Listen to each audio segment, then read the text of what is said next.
الرحيم الحمد لله رب العالمين والصلاة والسلام على سيدنا محمد وآله الطاهرين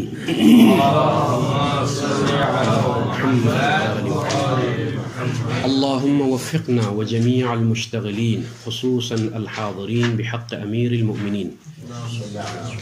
الرابع ما دل من العقل والنقل على عدم جواز التصرف في مال الغير إلا بإذنه.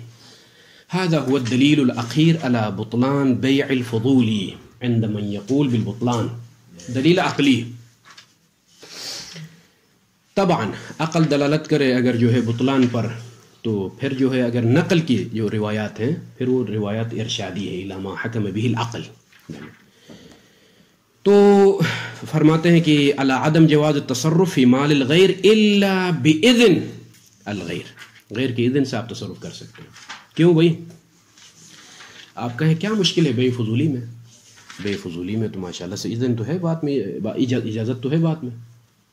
اور آپ نے کیسے کہہ دیا کہ جو ہے هذا تصرف فی مال الغیر لأن الفضول يتصرف فی مال الغیر فی کتابی ويبيع بدون اذن، هذا تصرف وهذا قبیح عند العقل.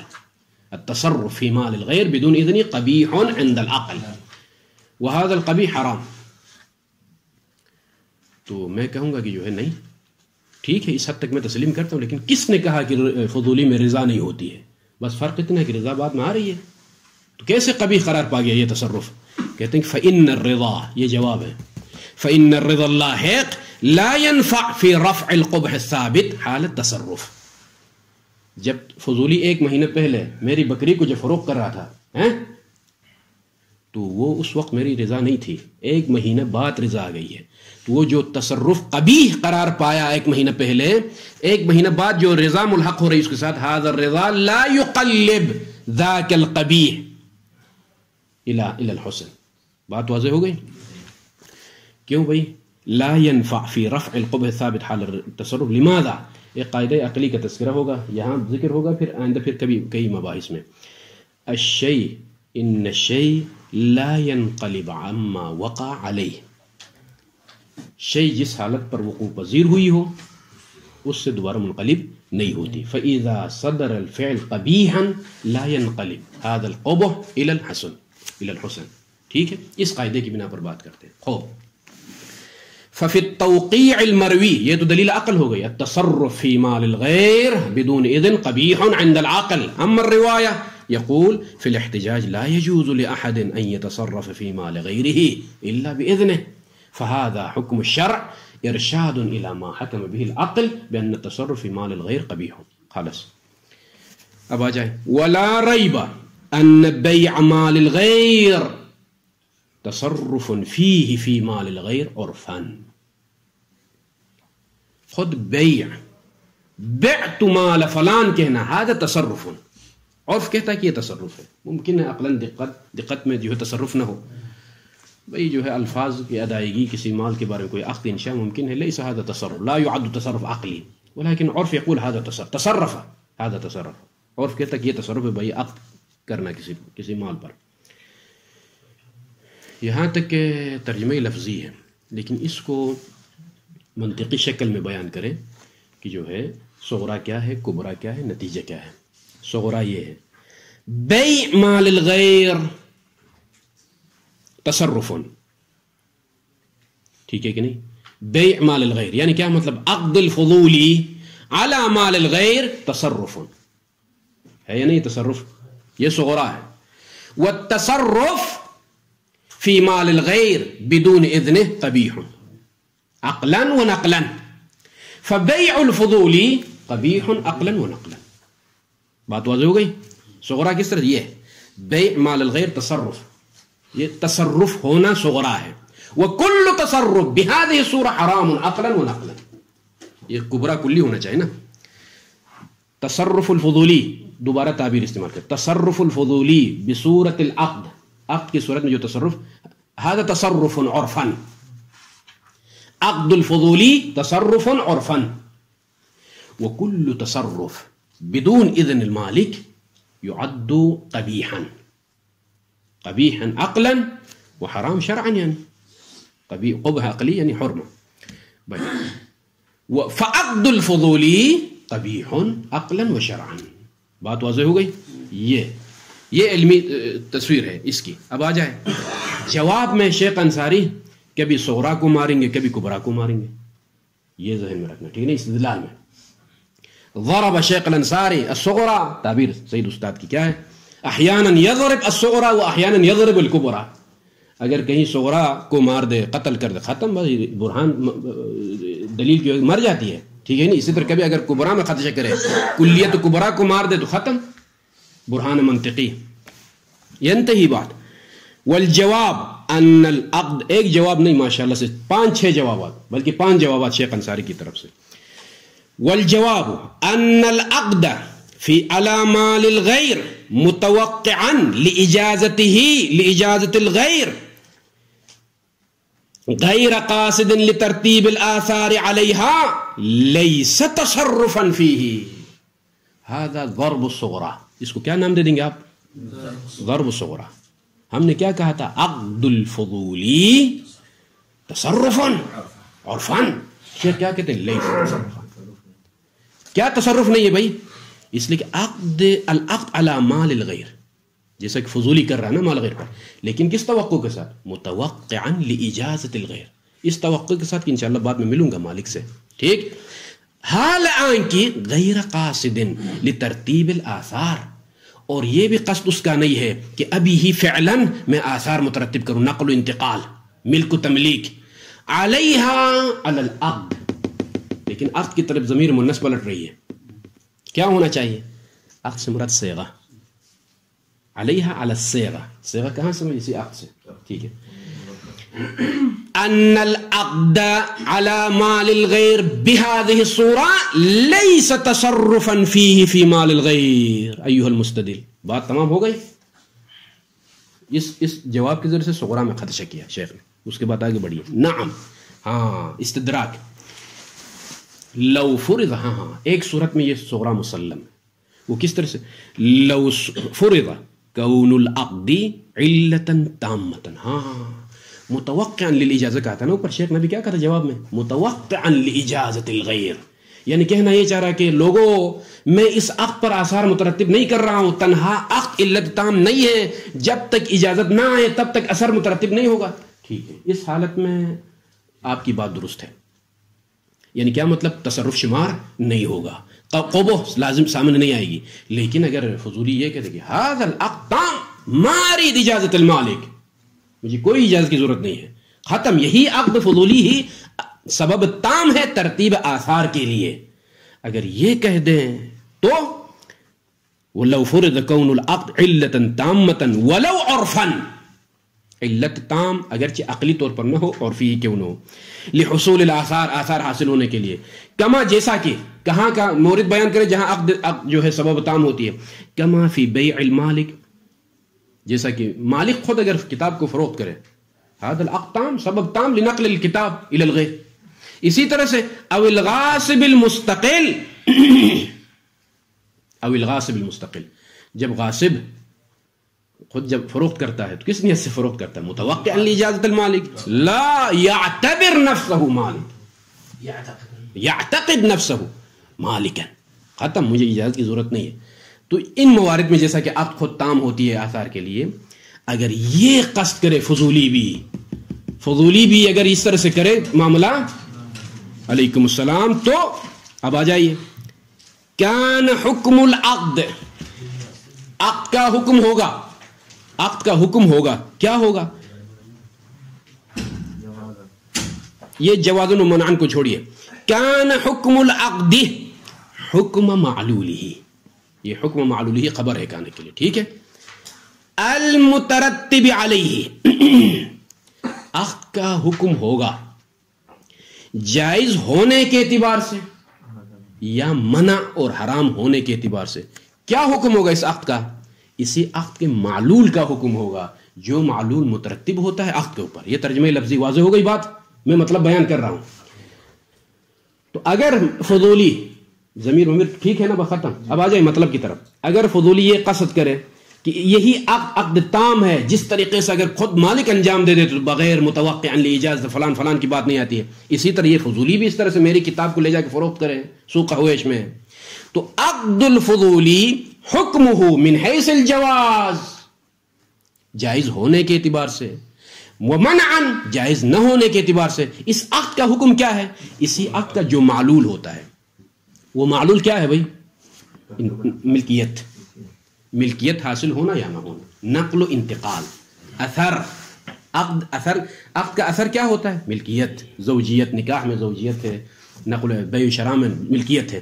ملکیت کا حکم ہوگا، ملکیت کا جو حکم ہے وہی حکم اسی عقد کا بھی ہوگا. یعنی کیا مطلب؟ بس اگر بغیر اجازت کا انجام پائے تو ملکیت نہیں ہے، لہذا یہ عقد بھی کالعدم ہے. بات واضح ہو گئی؟ عقد بھی ممنوع ہے.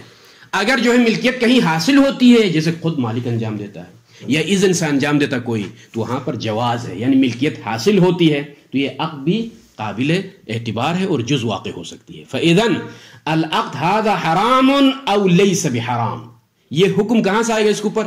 معلول کو دیکھیے، معلول حاصل ہو رہا ہے یا نہیں ہو رہا ہے. غاصب ہو یا جو ہے فضولی بدون اجازت انجام دے دے تو وہاں پر اثر حاصل نہیں ہوتا ہے، تو یہ عقد بھی کالعدم ہے. جس طرح سے معلول حاصل نہیں ہوگا اسی طرح خود عقد بھی جو ہے قابل اعتبار نہیں. یہ کہنا چاہ رہے کانا من جوازا او منعا. عقد کا جائز ہونا کہاں پر عقد جائز؟ جہاں مالک خود انجام دے دے یا اذن سے انجام پائے. منعا عقد کا ممنوع ہونا، جیسا کہ جو ہے فضولی ہے بغیر اجازت کے، ٹھیک نہیں، غاصب ہے مثلا، غاصب میں جو بغیر اجازت کے غاصب انجام دیتا ہے تو یہاں پر عقد ممنوع ہے. یہی اس عقد کا جائز ہونے کے اعتبار سے، ممنوع ہونے کے اعتبار سے جو حکم ہوگا وہ حکم معلول ہی، اسی عقد کے معلول کا جو حکم ہوتا ہے. معلول کا حکم اگر مالک انجام دے دے تو معلول حاصل ہوگا، ملکیت حاصل ہوگی، زوجیت حاصل ہوگی، نقل و انتقال اثر المترتب المعلول المترتب علی العقد، وہی نقل و انتقال، ملکیت، زوجیت، یہ چیز حاصل ہوں گی. یہی حکم اس عقد کے لیے بھی ہے، جائز ہے وہ بھی. اور جہاں منع ہے، غاصب اگر انجام دے دے تو جس طرح سے غاصب اگر اپنے لیے مال کو فروخت کرے تو ملکیت حاصل نہیں ہوتی ہے، تو گویا یہ عقد بھی کالعدم ہے، عقد ممنوع ہے، عقد قبیح ہے، عقد حرام ہے. یہی بات واضح ہو گئی ہے. یہاں تک ہم جواب اول سے فارغ ہو گئے. جواب اول سے جو استدلال قائم کیا نا بطلان پر، دلیل عقلی، اس کا جواب اول یہ ہے کہ صغرا غیر مسلم عندنا. باقی یہ نعم استدراک والی بات تھی، ٹھیک ہے کہ نہیں؟ جواب اول سے استدراک. اب آ جائے اس کے بعد ثم، یہ جواب ثانی ہے اسی استدلال سے جو اوپر استدلال کیا بطلان پر، کہ تصرف بلے عقد الفضول تصرف فی مال الغیر وکل تصرف بدون اذن المالک قبیح عقلا فعقد الفضول قبیح عقلا. اس کا پہلا جواب تمام ہو گیا. دوسرا جواب لو فرض کونہ تصرفا، ٹھیک ہے، صغرا تسلیم کرتا ہوں، یعنی کیا مطلب؟ تصرف ہے، اور فن تصرف ہے، صغرا کو میں تسلیم کرتا ہوں. لیکن فمما استقل العقل بجوازه مثل الاستضاءة والاصطلاح. کبرا میں اشکال کروں گا، کبرا کی کلیت میں، کبرا میں کیا کہتا ہے؟ کل تصرف بدون اذن الغیر قبیح وحرام شرعا. شیخ کہتے ہیں کہ کس نے کہا ہے؟ میں ایسی مثالیں لے کر آؤں گا، ہے تصرف عرفن ولیکن لا يعد قبیح ولا يعد حرام، ہے یا نہیں ہے؟ اس کو کیا کہیں گے اصطلاحاً؟ ضرب کلیت الکبرى. کیا کہیں گے؟ ضرب کلیت الکبرى. اور اگر کلیت کبرا کو اگر مار دے استدلال باقی رہے گی؟ لا، خلص. برہان منطقی، شکل اول خراب بگڑنے کے بعد، ناک کاٹ دینے کے بعد وہ شکل نہیں رہتی ہے. بھائی بات واضح ہو رہی یا نہیں؟ ہاں بھلے. خوب، وہ کیسے بھائی؟ فمما استقل العقل بجوازه. لیکن یہ جو تصرف آپ جو کہتے ہو کہ فضولی نے تصرف کیا، کون سا تصرف؟ کھایا ہے؟ نہیں. ضائع کیا مال کو؟ نہیں. عقد بعت هذا کہا ہے. یہ جو تصرف کہتے ہو، هذا التصرف الجزئی عند العقل لا يعد قبیح. ہر تصرف قبیح نہیں ہے بھائی. جیسا کہ اس طرح کا تصرف جو آپ کہہ رہے ہو، فضولی نے جو تصرف کیا ہے، یہ ایک جزئی تصرف ہے. اسی طرح اور جزئی تصرفات کی مثالیں میں دوں گا. کیا ہے وہ؟ فمما، لیکن یہ مجرد عقد فمما استقل العقل بجواز هذا التصرف من قبل الفضولي مثل الاستضاءة والاصطلاع. الاستضاءة طلب الضوء، روشنی کو طلب کرنا، والاصطلاع طلب الحرارة، حرارت حاصل کرنا. بنور العلم متعلق استضاءة ہے، ونارہ متعلق اصطلاع ہے. یعنی الاستضاء بنور الغیر والاصطلاع بنار الغیر. بات واضح ہو گئی آقا؟ قدیم زمانے کی مثال دیتے ہیں کہ نہیں، علماء کے پاس جو ہے روشنی کا انتظام، بجلی کا انتظام نہیں تھا اس زمانے میں. پتہ نہیں خباز کے پاس فلان حمام کی روشنی میں فلان عالم نے اس طرح سے، بھئی حمام کی روشنی آپ کی تھوڑی ہے، فلان مجتہد جا کے فلان کے دروازے کے بیٹھ کر دکان کی روشنی میں وہ پڑھتا تھا. لہذا تصرف فی ضوء الغیر، استضاء من ضوء الغیر، هذا تصرف. اور فن تصرف، يتصرف يستفيد، ولكن العقل مما استقل بجواز هذا التصرف لا يعد هذا تصرفا قبيحا. قبیح تصرف نہیں ہے. اسی طرح سے والاصطلاع بنار الغیر، آگ جلائی کسی نے، آپ کو ٹھنڈک لگی، وہاں پر جو ہے حرارت سے آپ استفادہ کریں. بہلول کا قصہ سنا ہوگا، درس طویل ہوگا بعد میں انشاءاللہ، ٹھیک ہے کہ نہیں. تو خلاصہ کلام اگر جو ہے آپ سالن پکا رہے ہیں اور اس کی جو حرارت آگ کی حرارت ہے یا جو ہے اس سے جو بھاپ نکلتی ہے اس پر جو اگر میں سوکھی خشک روٹی کو اگر میں گرم کرتا ہوں، آپ پیسے لیں گے؟ لا میسر هذا تصرف عرفا، هذا يتصرف ولكن ليس قبيحا، هذا تصرف عند العقل. مثالیں ہیں کہ نہیں. والاصطلاع، یہ مادہ قرآن میں کہاں استعمال ہوا پتہ ہے؟ اصطلاع. جناب موسیٰ علیہ السلام، آیت ذہن میں نہیں، بعد میں مراجعہ کریں. جناب موسیٰ علیہ السلام جب 10 سال اپنی جوانی کو گزار کے مہر میں، نقطہ بتا رہا ہوں آپ لوگوں کو، ٹھیک ہے، شادی کے لیے 10 سال غلامی کی ہے جناب موسیٰ علیہ السلام نے. 10 سال کیوں بھائی؟ تمشی علی استحیاء. خصوصیت کیا تھی؟ بہت خوبصورت تھی جناب شعیب کی بیٹی ہیں، یا کیا اس میں ایسی خصوصیتیں تھی کہ جو ہے جوانی کے 10 سال وہاں گزار دیے جناب شعیب کے پاس. تمشی علی استحیاء، چلنے کا انداز، گفتار، تمام چیزوں میں حیا ہی حیا نظر آ رہی تھی. اس حیا کی خاطر اپنے 10 سال عمر کے وہاں لگا دیے مہر میں. پھر واپس جب نکلے ہیں تو وہ پھر وہی کا منظر سامنے آیا. وہاں پر پھر یہ مادہ اصطلاح استعمال ہوا ہے. زوجہ کو کہا آپ رکیے، میں جا کے کچھ نور یا کوئی حرارت کا انتظام کروں گا. یہاں آیات میں دیکھیے مادہ اصطلاح استعمال ہوا ہے، ٹھیک ہے. وہ آیت میرے ذہن میں نہیں آ رہی فی الحال. خوب، یہ دوسرا جواب، ٹھیک ہے. مع، تیسرا جواب آ جائیے. دوسرا جواب میں کس کو مارا بھائی؟ کبرا کی کلیت کو. مع انه قد يفرض الكلام فيما اذا علم الاذن في هذا من المقال او الحال بناء على ان ذلك لا يخرج عن الفضولي. اس نقطے کی خاطر میں اس شروع بحث میں کہہ رہا تھا کہ جو ہے اس کو ذہن میں رکھو. کئی مقامات پر شیخ کہیں گے کہ بناء على هذا. وہ کون سی بحث تھی؟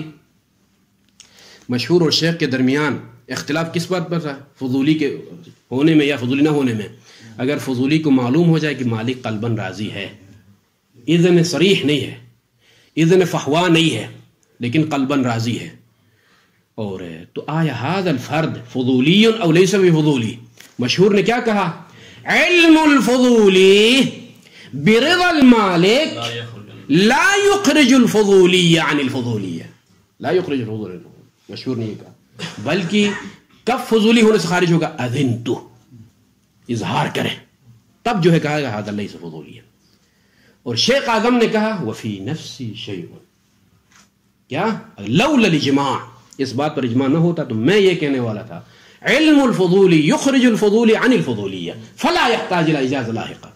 بات واضح ہو گئی نا؟ یہاں یہ بات آ رہی. دیکھیے تیسرا جواب میرا یہ ہو سکتا ہے کہ مع انه قد يفرض الكلام، یہ جو تصرف کر رہا ہے فضولی، یہ جو قضیہ ہے جو ہمارا جس کے بطلان پر یہ لوگ دلیل عقلی لے کر آئے ہیں، یہاں ممکن ہے فرض کلام یہ ہو کہ فیما اذا علم الاذن. تصرف کو کیسے آپ نے حرام کہہ دیا بھائی؟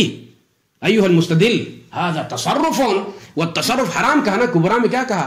کبرا میں کل تصرف بدون اذن الغیر حرام، قبیح عقلا و حرام شرعا. یعنی کیا مطلب؟ کس نے کہا؟ ٹھیک ہے تصرف باذن الغیر بھی ہے، لیکن تصرف بدون اذن الغیر کس نے کہا حرام؟